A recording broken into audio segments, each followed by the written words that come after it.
This is Dream Power Radio, the place where your dreams turn into reality. Here is your host, Debbie Spector-Weissman. Hello, and welcome to Dream Power Radio. I'm your host, Debbie Spector-Weissman, the Dream Coach. This is a show where we talk about dreams, both daytime and nighttime dreams, and how you can use them to make the internal shift to a life you love and rediscover the truth of who you really are. In the time I've been doing this program, I've seen a theme weave its way into the episodes I bring you. And it's this. Joy in our lives doesn't come with a single snap of a finger. Often, it's the result of successfully rising from the depths of despair by learning deep truths about ourselves that enable us to transform into beings with purpose and a renewed passion for life. Such is the case with my guest today, empowerment coach Charlene Madden. She rose from childhood abuse and adult traumas to now being able to help other women grow and embrace their own inner phoenix. And she has an important story to share that I'd really like you to hear. Welcome to Dream Power Radio, Charlene. Hello, thank you for having me. It's such an honor. Oh, it is my pleasure, Charlene.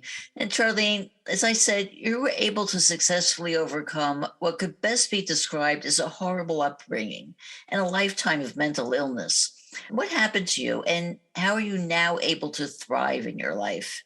Yes, it's been a journey. As you were saying, it doesn't come with the snap of a finger. My story began early in my childhood. When I was 3.5, I was placed in the care of my grandparents. My parents' marriage had fallen apart. A really extreme alcoholic, and he tended to be violent when he drank. And so at 3.5, I went to live with my grandparents in what was a mixture of a loving, nurturing environment with my grandmother, who was such an amazing woman, and also a nightmare situation because my grandfather was a pedophile. So at 3.5, my older sister, who is 4 years older than myself, we started experiencing sexual abuse and trauma at his hands. And this went on for 9 years. So it wasn't just a brief episode. And of course, as a child who had come from a broken home, I was terrified of losing the only family that I knew at the time. So it created this need for silence and secrecy, and that just carried on for all those years.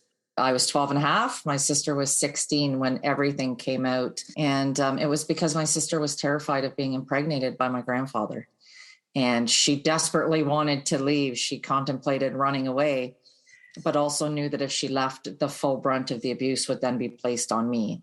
So she finally broke down. Everything came out. My grandparents divorced. My grandfather went to jail. So everything I'd fought so hard to try to do, which was to keep that family together, ended up shattering apart anyway. And so I go into high school and I've got all this pent up trauma. And when it came out, it was the early 80s. So there wasn't a lot of follow-up care and counseling and therapy. It wasn't really a thing back then. And of course, I lived in a small town and living with my grandmother. She just wanted to put her head down. Let's just get through life and forget. And that's what I tried to do. But of course, if we don't deal with the trauma, it's just that smoldering ember that just keeps burning inside of us. And I started experiencing mental health struggles as a teenager. I started cutting myself, to having suicidal ideologies. I just didn't have any coping skills to deal with the abuse and the trauma of what I was experiencing and had experienced. And so when I was 16, I started writing, and that was my outlet. It was a way to pour ink out onto paper rather than blood, because at the time it was one option or the other. And writing was a good outlet. It allowed me to express all the emotions that I had built up inside in a healthier way. But of course, it drew a lot of attention. And I was, pulled into my school guidance counselor's office and met with a school psychiatrist, who after 4 hours diagnosed me as being bipolar manic depressive. Now it's a time where, I can't just pick up my cell phone and Google it because that didn't exist. So I had no idea what I was even diagnosed with. And again, there was no follow-up. It was a simple, if you're feeling overwhelmed and you need to talk, book an appointment, come talk with us. And realistically, talking was the last thing I wanted to do because I had developed this habit of just burying everything and trying to pretend it didn't exist. And so I graduate high school. I move away with my high school sweetheart. We decide to start a family, get married, all those things that I think are going to fix this hole that's inside of me. And I think with every child, I thought a piece of me would be put back in, but really a piece of me was still taken out because I didn't have the skills to be a mom and a good mom. I struggled with physical connection with my daughters because of the abuse and the trauma I had experienced. And then I dealt with the shame and the guilt of that. And I so desperately wanted to have the dream life, be the perfect PTA mom and the happy married couple. And that just wasn't a possibility at that time because, again, I didn't have any coping mechanisms other than at that time. It must have been very lonely also for you not having that. It was. And, it's so funny that you say that because I was thinking about it this morning and I thought how often I would be in a room full of people but still felt all alone. And, when you're experiencing that, there's so many people that I know feel that way. You can be surrounded with people and still feel all alone inside. So I'm struggling with all these emotions. And at the age of 28, I know that I'm at a very dark place again where I'm contemplating suicide. And I'm terrified of my kids being the ones that are going to find me. And I make the decision to, I thought at the time, take a break from my family. I said to my husband, I need to leave. I'm not fit to care for myself, let alone 3 young children. And at this point, our marriage had deteriorated. So he was more than happy for that to occur. So I left thinking that I would work on myself. But the fact was that the shame, really repeating the cycle of leaving my kids, just like my parents had done, was really magnified. And that shame and guilt became overwhelming. And again, I just consumed myself with alcohol instead of doing any work, getting any help. And about a month after I'd left my husband, I jumped into another relationship because I was so desperate for someone to love me for me. And I just needed it from someone instead of taking it from myself. And this relationship was extremely toxic. Domestic violence started happening very on. And he, the person I got in the relationship with had experienced his own trauma in childhood. It just was such a dysfunctional relationship, but we were so codependent on each other. He experienced mental health struggles at the time, and it seemed like we balanced each other out, which is what tends to happen in a lot of codependent relationships. And fast forward, I end up having a failed suicide attempt about 2 years into our relationship. And I am contacted by my mom who says, I think you need to move across the country, bring the kids, we'll help you make a fresh start. Now, I had developed a geographical pattern of escape in my life where I thought if I just ran away from my problems, everything would get better instead of doing the work. But no matter where I went, there I was. And I move, and my partner moves shortly after. And with the promises that everything is going to be different, but realistically, it was just the same dysfunction. And this went on for another 10 years. So 10 years of abuse, dysfunction, of me not having enough self-worth to know that I deserved more. Always had that feeling inside that, and I always said that as a child, I always felt that I was meant to do something important in the world. And I always wanted to share other people's stories because as a child, I had felt I didn't have a voice. And being able to share stories was a way of getting out maybe my voice, but just not in such a prominent way. And about 10 years after we had moved, my partner came to me and said that he was leaving the relationship. He had met someone else and was moving in with them. And again, I feel the abandonment kick in. I've just gone through 13 years of abuse, and now you're just, walking away and leaving me to pick up the pieces.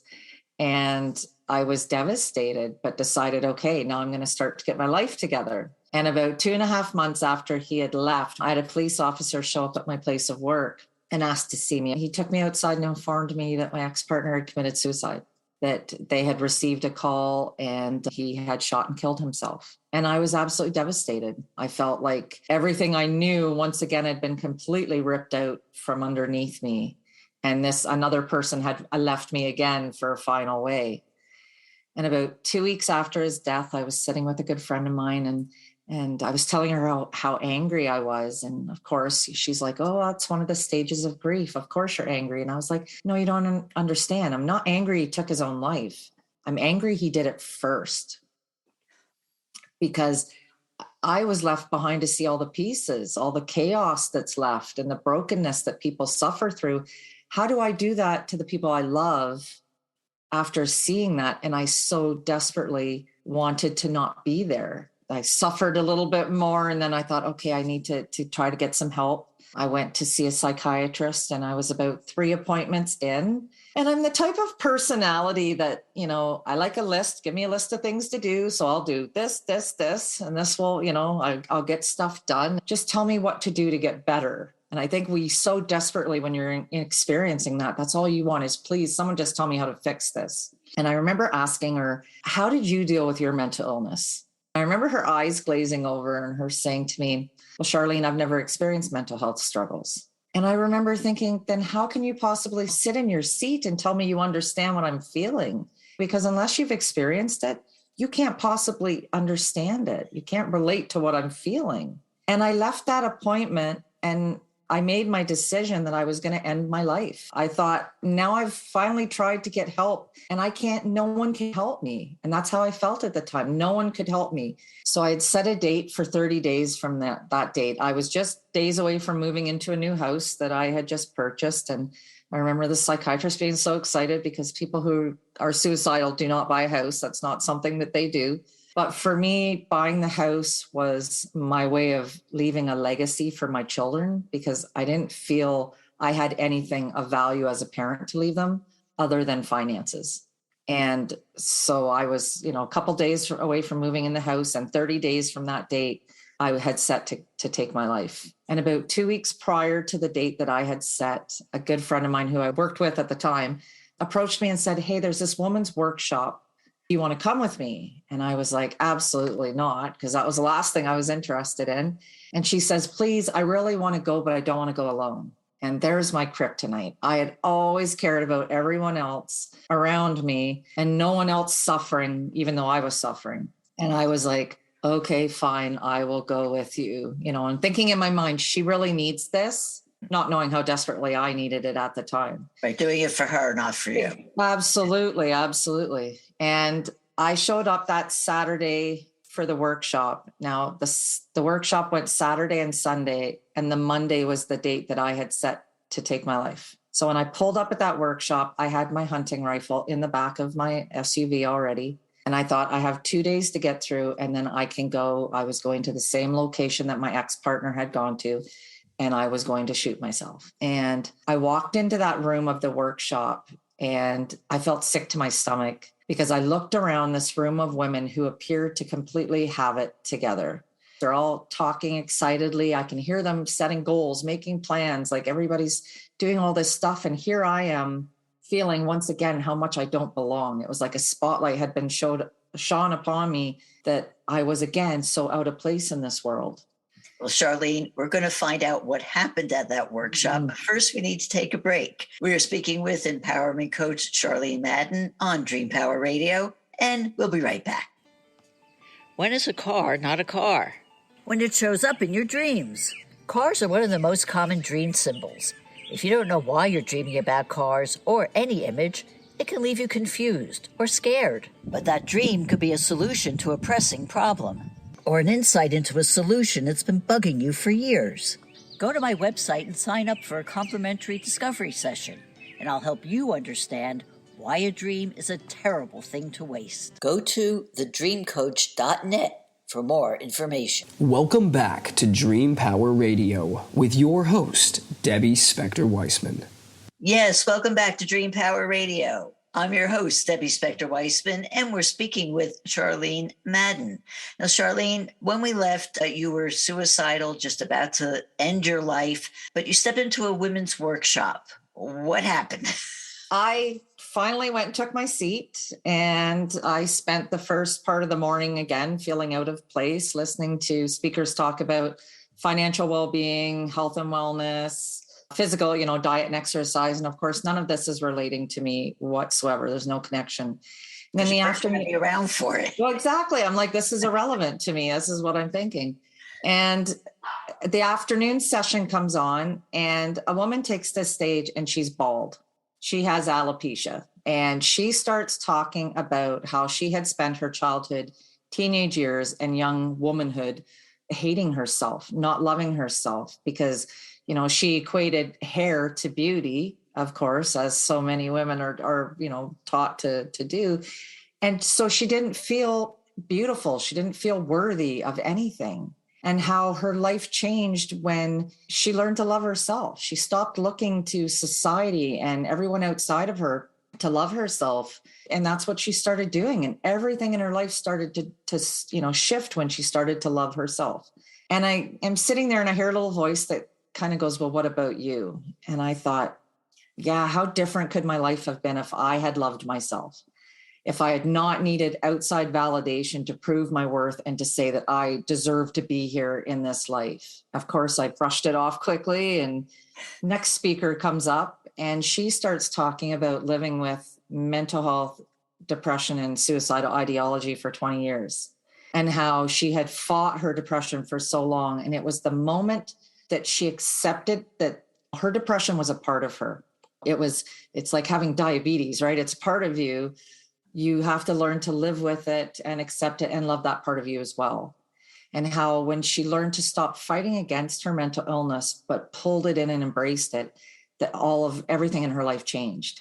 And again, I'm sitting there in that seat going, yeah, how different could things have been for me if I had learned to live with my mental health struggles, if I could have found a healthy way of living with it instead of just being so sucked into the dark.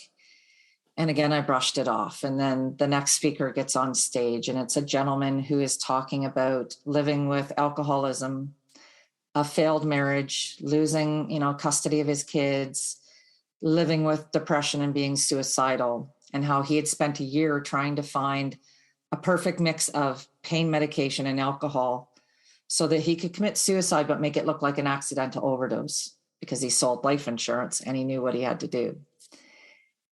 And he tells a story of the evening when he found that perfect mix of drugs and alcohol. Was a rare occasion his wife asked if he could watch the kids overnight, which never happened.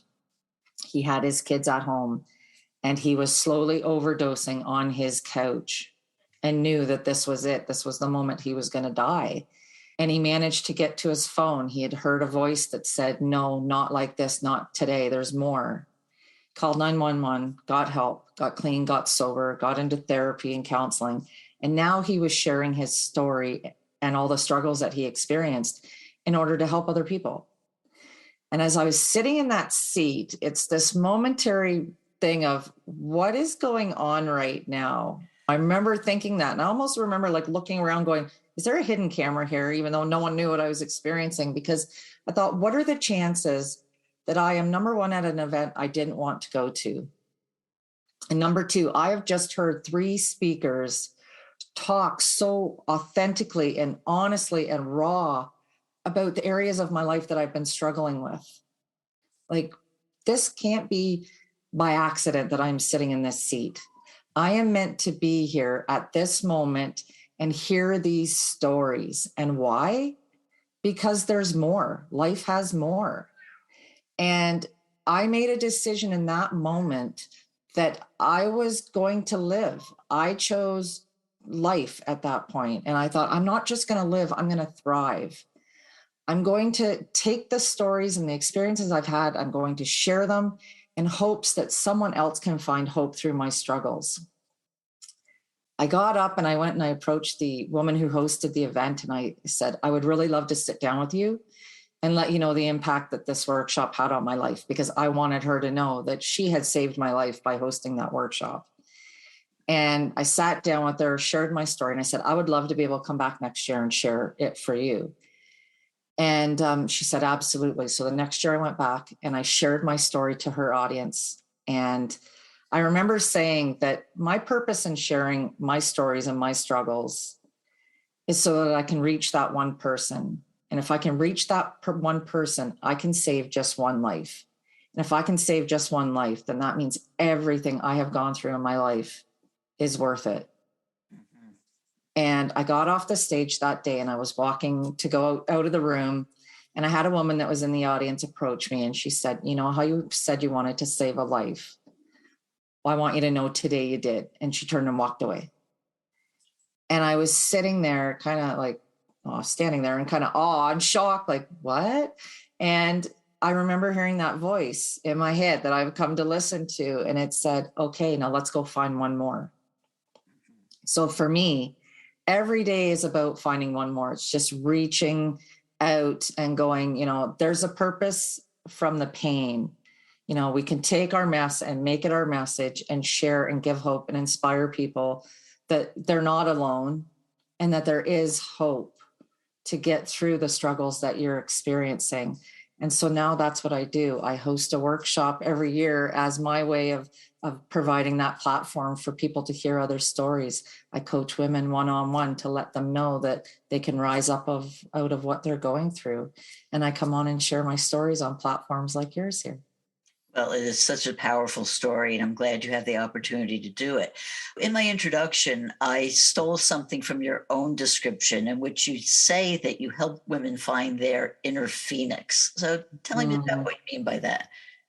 Yeah, the phoenix to me is such an amazing symbol in my life. And as you can see, my background there, I have the image of the phoenix. That's my workshop logo. Because to me, I felt like a phoenix. I felt like I had been burned down to ash through all the trauma, all the heartache, all the pain that I had suffered. And I made a choice to reignite my passion for living and for life, and to take that passion and to rise up out of those ashes and to blaze into this amazing life that I have now, and to be able to let other women know that, yes, you may have gone through something that you feel has burned you down to the ground, but there is hope that you can rise up.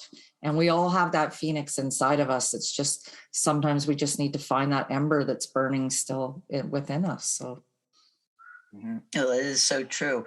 So when somebody comes up to you and they tell you that they are struggling, what's the first thing you say to them? I never tell someone that it's going to be okay, because that was the message I got as a child. Everyone kept telling me that, oh, don't worry, you're going to be okay.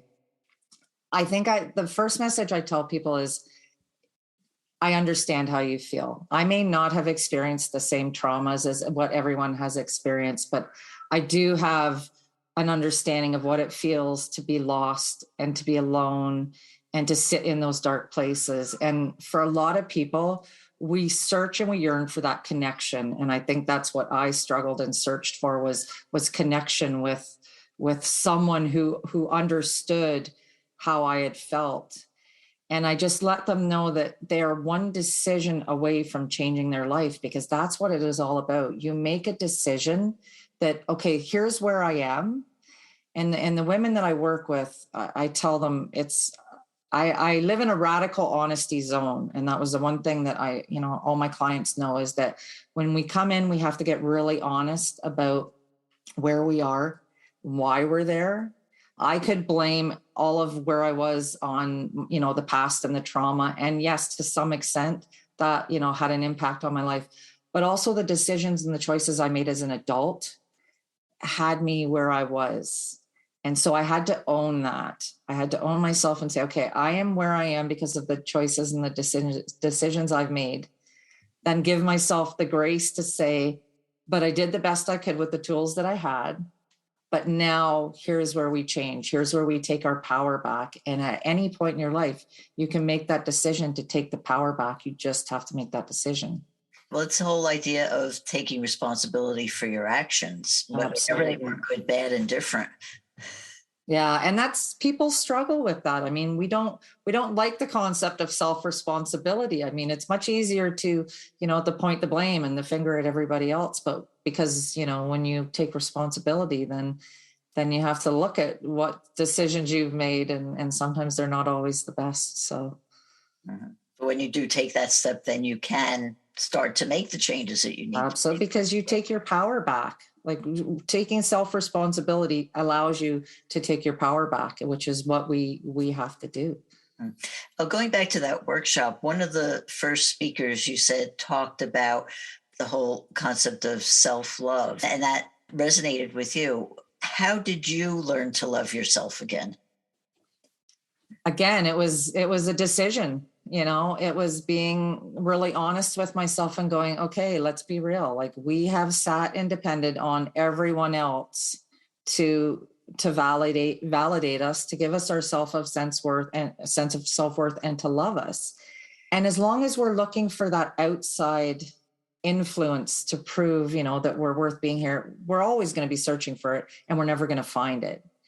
So I had to look at myself and go, you know what? I do deserve love, and there were people in my life that loved me for who I was. Like, my grandmother was that constant person in my life that I knew at the end of the day loved me unconditionally. And so focusing on the fact that, okay, I did have someone in my life that loved me, and she taught me to be strong and to be independent and to take care of myself and love myself. I just had to get back to that lesson. I mean, when we're children, our fulfilling our self needs that's of utmost importance for us as children. And then as we get older, we're taught that it's selfish. And, a lot of people will say that self-love and self-care, because self-care is part of your self-love practice, that it's selfish. And, it's breaking those societal messages that we've been taught, that loving yourself is not selfish. It is the mainstay of moving through life and having a stable mental state. Really, for myself, was going, okay, I'm going to love myself, flaws and all. I'm going to give myself the grace that I didn't always get it right, but I did the best that I could. So just embracing those two concepts was huge for me. And with that, we just have time for one final question, which is, how can people find out more about you and your work? Mm-hmm. You can find me on all the social media platforms, Charlene Madden, speaker and author on Facebook. My website is charlenemadden-speaker.com. So you can find me on there. Instagram, I'm on all the social media platforms. So, and if you're interested in my workshop, please follow us on Facebook. It's called Ignite Your Life. We will be operating our workshop again in November virtually. So I'd love to have everybody come out. Wonderful. Thank you, Charlene, for being on Dream Power Radio today. Thank you for having me, and thank you for the work that you do. We've been speaking with women's empowerment coach Charlene Madden. I hope you've enjoyed today's program. If you have, please hit that subscribe button so you don't miss any of our future episodes. Until next time, this is Debbie Spector-Weissman saying, sweet dreams, everybody. You've been listening to Dream Power Radio with your host, Debbie Spector-Weissman. For more information on Debbie or to sign up for her newsletter, go to dreampowerradio.com. This has been Dream Power Radio.